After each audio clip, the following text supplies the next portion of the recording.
Hello. नमस्कार, वंदे मातरम। कैसे हैं आप सभी?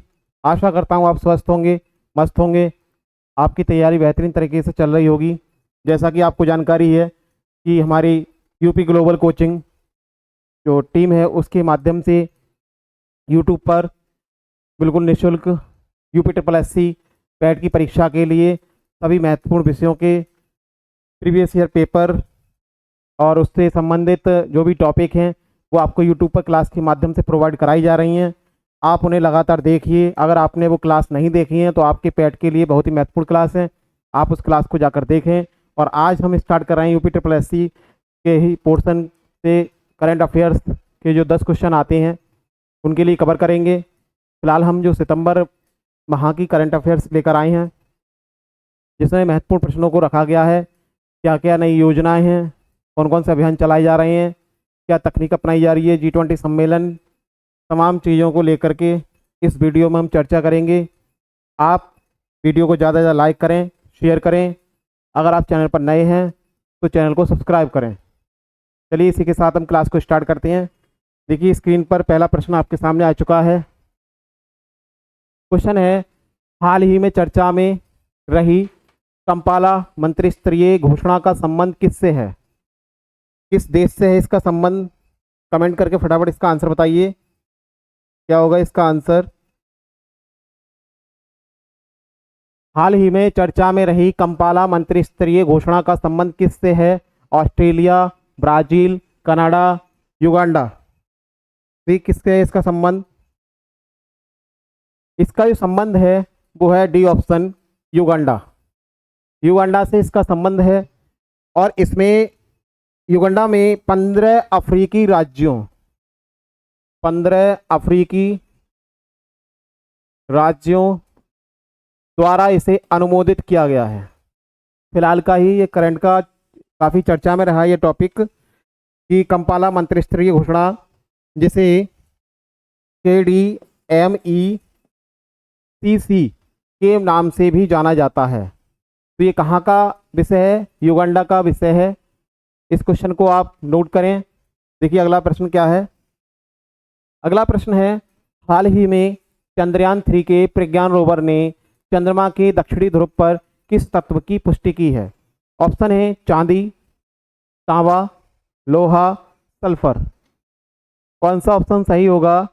ये भी काफ़ी चर्चा में रहा है और भारत के लिए गर्व की बात है कि चंद्रयान 3 मिशन सफलतापूर्वक परीक्षण होने के बाद उसकी लैंडिंग चंद्रमा के दक्षिणी ध्रुव पर सफलतापूर्वक हुई और उसने कुछ तत्वों की पुष्टि की है। वो कौन सा तत्व है? ऑप्शन में आपके हैं चांदी, तांबा, लोहा, सल्फर। तो इसका सही जवाब होगा सल्फर। सल्फर की पुष्टि हुई है। इसके साथ साथ और कौन कौन से तत्व हुए हैं? देखिए उसके साथ साथ एल्युमिनियम, एल्युमिनियम और क्या क्या तत्व रहे इसके साथ? कैल्शियम,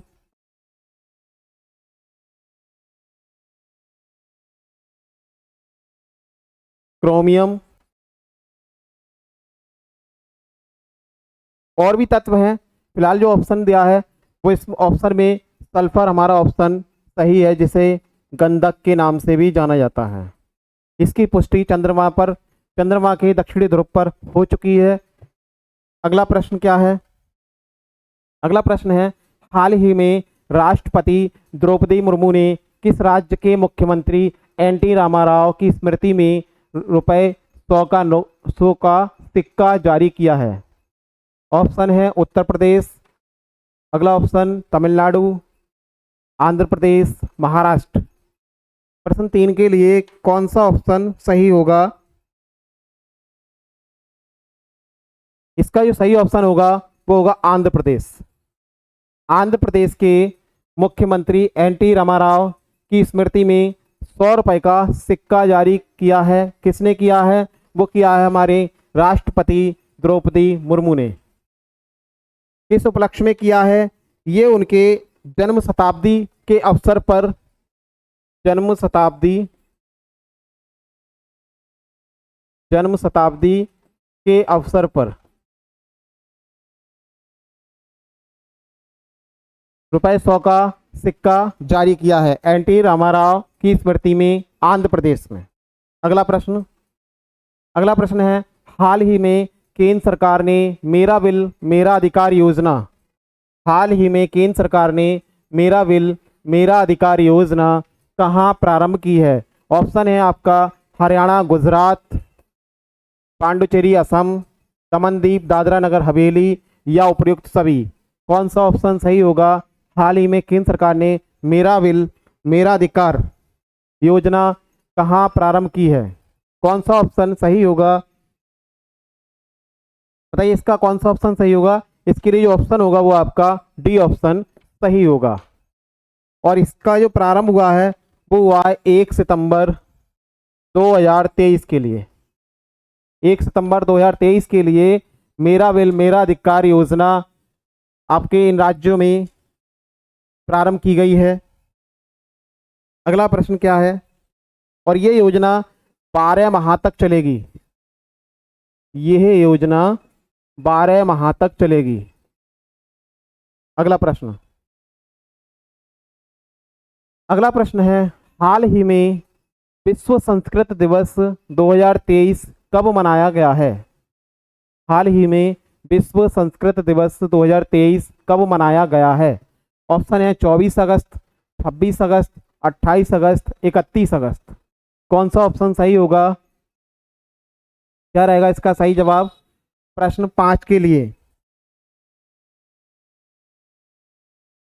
इसका जो सही जवाब होगा वो होगा आपका ऑप्शन डी, 31 अगस्त के लिए हाल ही में विश्व संस्कृत दिवस 2023 मनाया गया है। हमारे देश भारत में संस्कृत की जो उत्पत्ति हुई, संस्कृत भाषा की जो उत्पत्ति हुई है वो लगभग 3500 वर्ष पूर्व हुई है।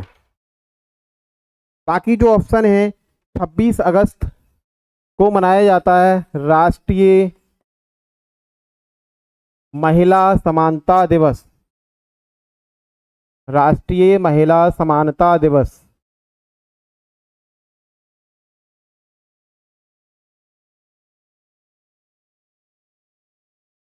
अगला प्रश्न 6 है, भारत में राष्ट्रीय लघु उद्योग दिवस कब मनाया जाता है?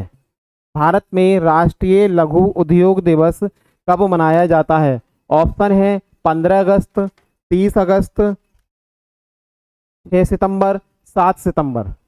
कौन सा ऑप्शन सही होगा? राष्ट्रीय लघु उद्योग दिवस कब मनाया जाता है?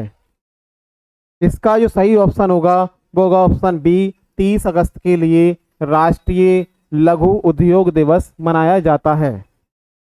ये उद्योग क्यों चालू किया गया है? तो इसका उद्देश्य है लघु उद्योग को बढ़ावा देने, लघु उद्योग को बढ़ावा देने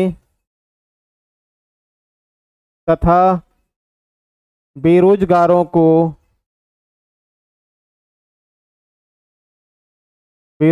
को रोजगार के अवसर प्रदान करवाना, रोजगार के अवसर प्रदान करवाना, ये इसका उद्देश्य रहा है। और इसे पहली बार कब मनाया गया? पहली बार जो मनाया गया, पहली बार जो मनाया गया वो मनाया गया आपका 30 अगस्त सन 2001 को। पहली बार राष्ट्रीय लघु उद्योग दिवस कब मनाया गया? 30 अगस्त 2001 के लिए। अगला प्रश्न देखिए, बाकी 15 अगस्त के लिए स्वतंत्रता दिवस मनाया जाता है। अगला प्रश्न है, हाल ही में अंतर्राष्ट्रीय बौद्धिक संपदा सूचकांक 2023 में भारत का स्थान है कौन सा है? 41वां, 42वां, 44वां, 45वां। कौन सा ऑप्शन सही होगा प्रश्न 7 के लिए? तो इसका जो सही ऑप्शन होगा वो होगा ऑप्शन बी, 42वां स्थान प्राप्त है। 55 अर्थव्यवस्थाओं तमाम देशों की 55 अर्थव्यवस्थाओं की जो रैंकिंग होती है उसे रैंकिंग कौन करता है? अंतर्राष्ट्रीय बौद्धिक संपदा सूचकांक। तो जिसमें 55 अर्थव्यवस्थाओं में भारत ने जो स्थान प्राप्त किया है वो है आपका 42वां स्थान प्राप्त किया है सन 2023 में। अगला प्रश्न क्या है? अगला प्रश्न है, हाल ही में किस भारतीय विशेषज्ञ को 2023 का रेमन मैग्सेसे पुरस्कार दिया गया है? ऑप्शन है आपका रतन टाटा, ओम बिड़ला, डॉक्टर रवि कन्नन, साइना नेहवाल। क्या ऑप्शन रहेगा प्रश्न 8 के लिए? कौन सा ऑप्शन सही रहेगा? इसका जो ऑप्शन है वो आपका सी ऑप्शन सही है, डॉक्टर रवि कन्नन। डॉक्टर रवि कन्नन जो है वो कैंसर रोग विशेषज्ञ हैं। कैंसर रोग विशेषज्ञ हैं।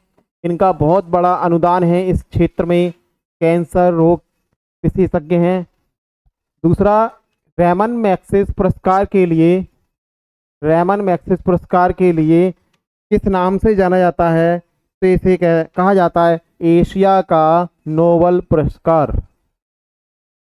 एशिया का नोबेल पुरस्कार।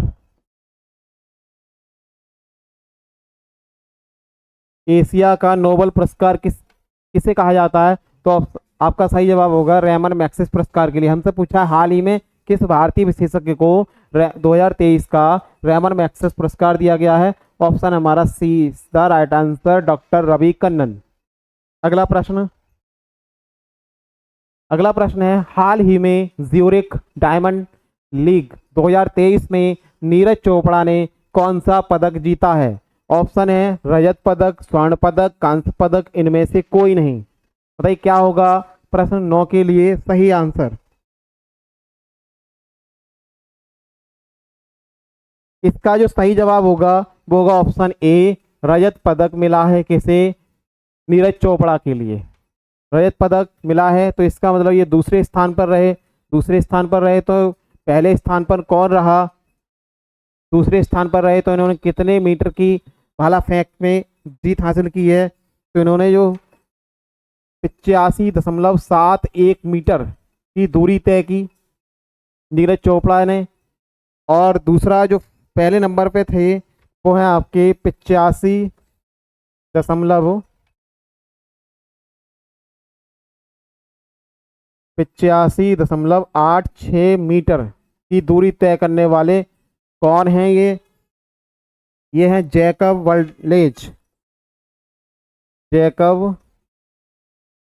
वर्डलेज।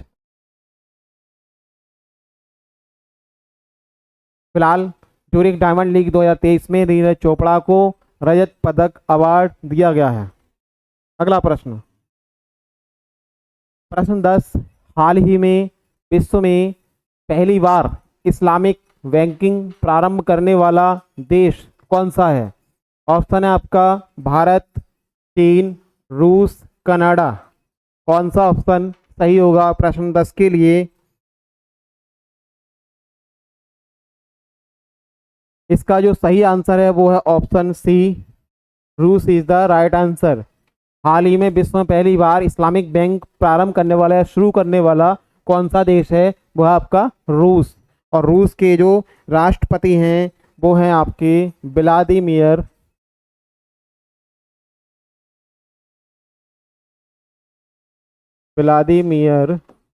पुतिन रूस के राष्ट्रपति हैं। तो फिलहाल हमारे ये आज की जो क्लास है वो यहीं समाप्त होती है। आज हम 10 क्वेश्चन को लेकर आए हैं और आशा करते हैं कि आपको ये क्लास अच्छी लगी होगी। अगर आप आगे की क्लास चाहते हैं, सितंबर माह की आगे करंट अफेयर्स चाहते हैं अपनी परीक्षा पास करने के लिए, तो इस क्लास को ज़्यादा से ज़्यादा लाइक करें, शेयर करें, अपने दोस्तों तक पहुंचाएं। तो हम आगे की क्लास लेकर आते हैं। फिर मिलेंगे अगले क्वेश्चन के साथ। आगे की करंट अफेयर्स जो सितंबर माह की अभी बहुत करंट अफेयर्स है, ऐसे ही महत्वपूर्ण प्रश्नों के साथ मिलेंगे। तब तक के लिए नमस्कार, जय हिंद, जय भारत।